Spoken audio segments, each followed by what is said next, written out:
Hello learner, welcome to my channel Enhance Your Study. This is Meenakshi Gupta. Today's topic is very important and useful for any competition examination as well as NTA NET examination.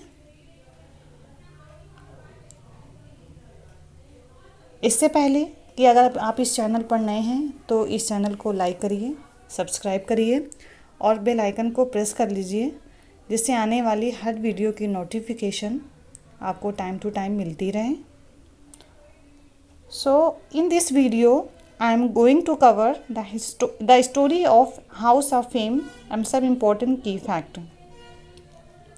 This topic is very important for NET aspirant who are preparing UGC NET examination.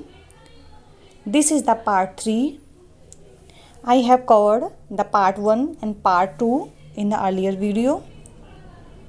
So do watch this video till last. तो आइए start करते हैं house of fame की story और उसके कुछ important की fact के बारे में.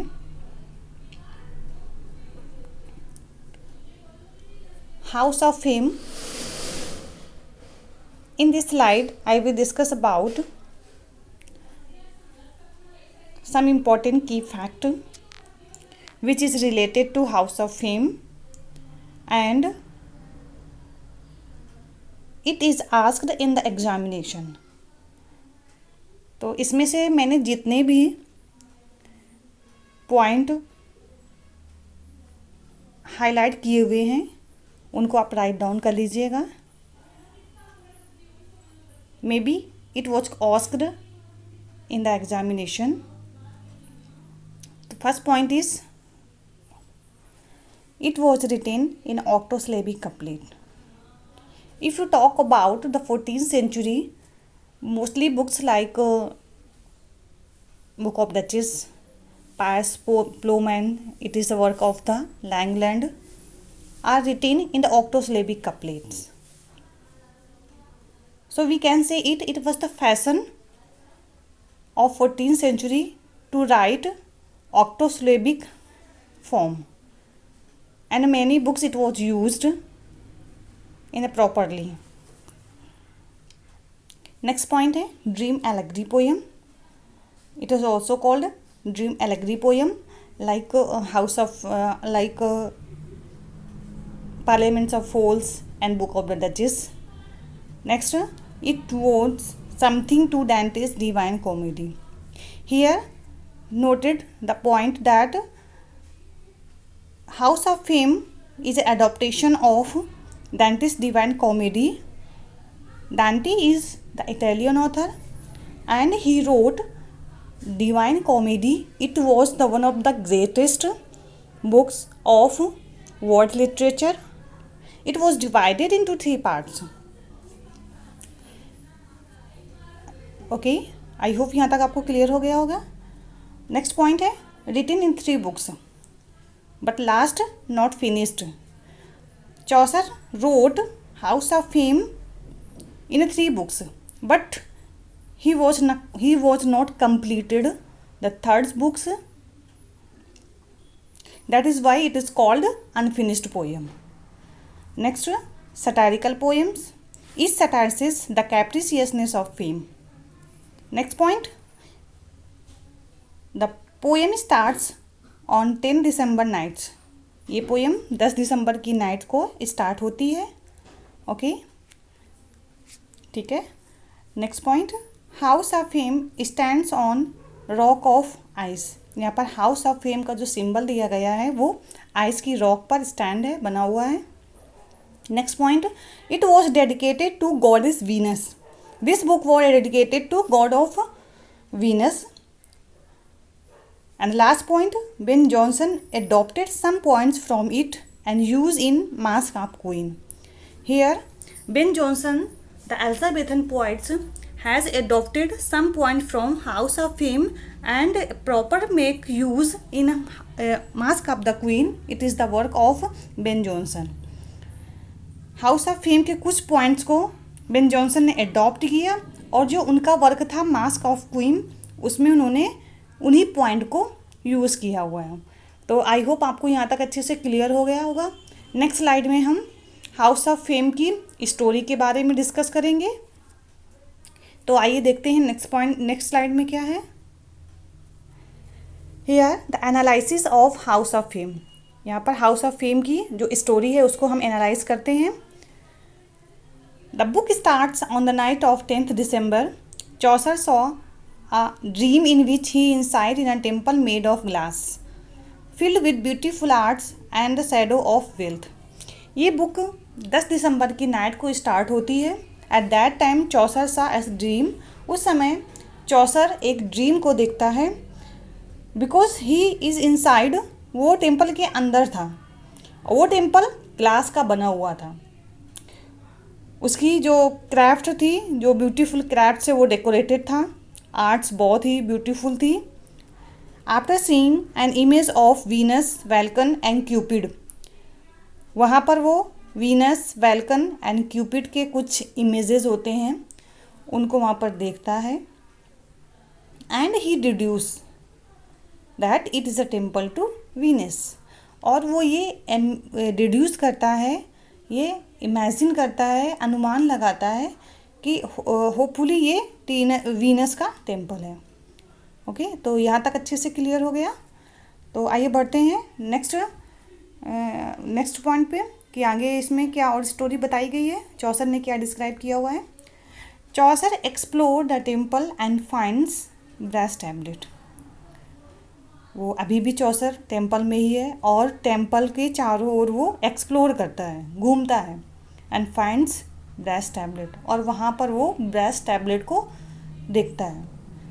The story of Aeneid was written in the brass tablet. जो ब्रास टैबलेट वो टेम्पल में देखता है तो उसमें एक स्टोरी लिखी होती है। वो स्टोरी क्या थी, आइए डिस्कस करते हैं। Aeneas is the main character and goes to Italy with his father, his son and a whole Trojan.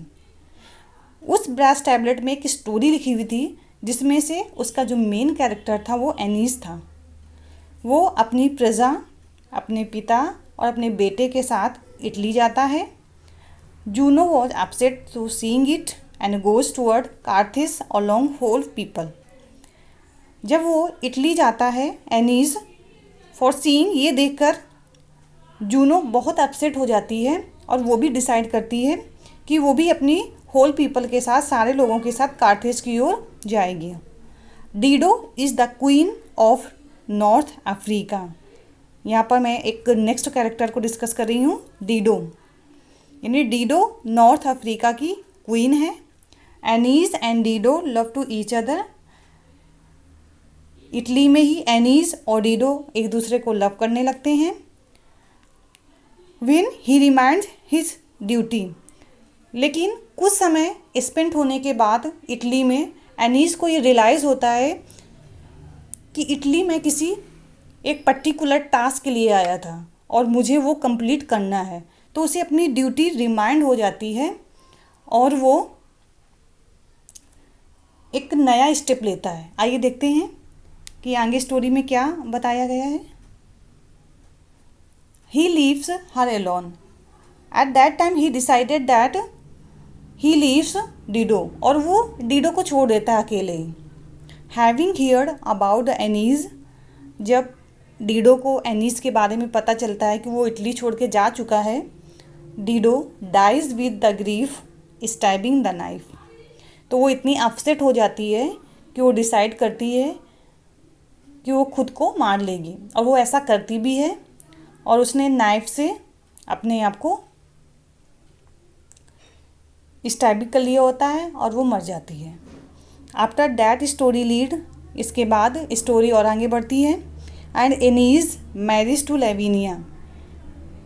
यहाँ पर एनीज लेविनिया से आगे शादी कर लेता है, यानी उसका जो टास्क होता है वो कंप्लीट होने के बाद वो लेविनिया से शादी कर लेता है।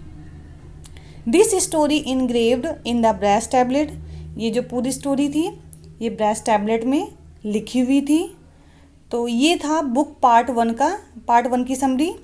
अब बुक सेकंड में देखते हैं कि चौसर ने क्या डिस्क्राइब किया हुआ है। तो ही describe the story of eagle who took away the dreamer to House of Fame and Jupiter send him House of Fame. तो बुक सेकेंड में ईगल की स्टोरी डिस्क्राइब की गई है जो कि ड्रीमर को हाउस ऑफ फेम तक ले जाता है, लेकिन हाउस ऑफ फेम तक पहुंचाने का काम जुपिटर करता है। तो ये सेकेंड बुक थी। थर्ड बुक, जैसा कि मैंने पहले ही आपको डिस्कस कर दिया था कि वो अनफिनिश्ड थी, चौसर उसको कंप्लीट नहीं कर पाए। तो आई होप आपको स्टोरी अच्छे से क्लियर हो गई होगी हाउस ऑफ फेम की। Now if you like this video, do like and subscribe this channel, and in the next video I will cover Chaucer's English periods works Canterbury Tales। आपको ये video कैसा लग रहा है आप कमेंट बॉक्स में ज़रूर बताइएगा। नेक्स्ट वीडियो में एक नए टॉपिक के साथ मैं फिर आपके सामने प्रेजेंट होंगी। तब तक के लिए थैंक यू, टेक केयर, घर पर रहिए, सेफ रहिए। Thank you so much.